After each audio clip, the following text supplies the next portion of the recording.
Kalau menurut hukum Taurat, orang perempuan yang pendarahan itu najis dan tidak boleh bersentuhan dengan siapa-siapa. Dia dikucilkan, dia tidak punya apa-apa. Dia tidak punya siapa-siapa untuk menguatkan dia. Tapi ketika dia mendengar tentang Yesus dan dia punya iman, dia terima firman, apa yang dia lakukan? Dia berkata, asal ku jamah saja jubahnya, aku akan sembuh. Berulang-ulang, asal ku jamah saja jubahnya, aku pasti sembuh. Ada sebuah nasihat berkata begini, jangan gunakan kata-katamu untuk menyatakan situasimu yang buruk, tapi mari gunakan kata-katamu untuk mengubah situasimu. Dengan perkataan apa? Perkataan iman. Iman akan selalu berbicara. Kita akan mengenal seberapa jauh iman kita kepada Tuhan lewat perkataan kita. Kita berkata-kata tentang masalah, kita berkata-kata tentang perkara yang buruk, atau kita berkata-kata tentang iman kita kepada Tuhan. Dan ketika perempuan ini tidak punya siapa-siapa untuk menguatkan dia, mungkin sekelilingnya hanya menghakimi, hanya melihat kekurangannya. Mungkin ada yang berkata, engkau terkutuk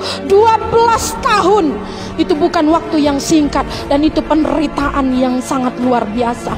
Boleh dikatakan itu dia seperti jatuh ke sebuah jurang dan dia berpegang pada seutas tali, dan tali itu mulai putus sedikit demi sedikit benangnya, sehingga yang terakhir tinggal satu benang yang menahannya. Dan dia berkata, Tuhan, sampai berapa lama lagi aku akan seperti ini? Tetapi lihat apa yang dia katakan. Dia katakan imannya, dia perkatakan firman Tuhan. Orang yang berbahagia adalah orang yang merenungkan firman Tuhan, meditasi. Artinya berbicara lebih keras kepada diri sendiri. Ketika kita tidak punya siapa-siapa untuk menguatkan kita, mari kita kuatkan diri sendiri. Seperti Daud, dia berkata, mengapa engkau tertekan, hai jiwaku? Berharaplah kepada Tuhan. Ketika dia terjepit, hendak dilempari batu oleh teman-temannya sendiri, oleh kumpulannya yang selama ini menjadi teman setia, teman berjuang, teman bersama-sama, teman berlari, teman bersembunyi. Dan orang-orang yang tadinya menjadi teman berubah menjadi musuh yang hendak melempari dia. Apa yang dilakukan oleh Daud?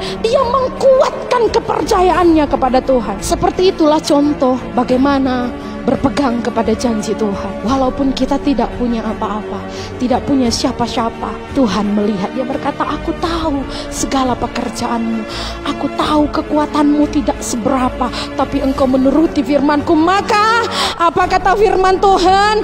Lihatlah, aku telah membuka pintu bagimu yang tidak dapat ditutup oleh siapapun.